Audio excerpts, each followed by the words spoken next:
हमारी अर्थ इस यूनिवर्स में अकेले नहीं है, उसके साथ कई सारे प्लैनेट्स हैं और साथ में तैरते हुए उल्कापिंड भी। इसलिए समय समय पर पृथ्वी पर उल्कापिंड गिरते रहे हैं, यानी कि मीटियोर।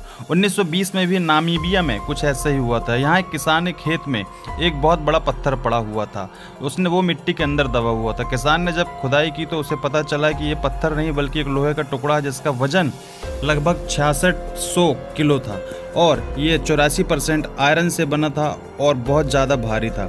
आजकल नामीबिया में इसके आजू बाजू बाउंड्री वॉल बना दी गई है और इस मीटियोर को देखने वहाँ से दूर दूर कई सारे टूरिस्ट आते हैं।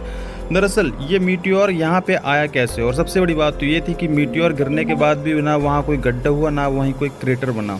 दरअसल होता ये है कि मार्स और जुपिटर के बीच उल्कापिंड की एक लाइन होती है, ये वहाँ पे तैरते रहते हैं। जुपिटर को क्लीनर इसलिए भी कहा जाता है कि इसका गुरुत्वाकर्षण काफ़ी ज़्यादा तेज है, इसलिए जो भी उल्कापिंड पृथ्वी पर आने वाले वो होते हैं वो इसके गुरुत्वाकर्षण से पहले जुपिटर से ही टकरा जाते हैं। लेकिन कई बार इन उल्कापिंड में आपस में टकराव होता है, जिस वजह से इनकी दिशा चेंज हो जाती है और ये पृथ्वी की तरफ आने लगते हैं। कोई उल्कापिंड जब पृथ्वी पर गिरता है तो कुछ इस तरह का नज़ारा होता है। लेकिन चौंकाने वाली बात यह थी कि 66 टन के इस मीटियोर के पृथ्वी पर गिरने पर भी वहाँ कोई गड्ढा नहीं बना।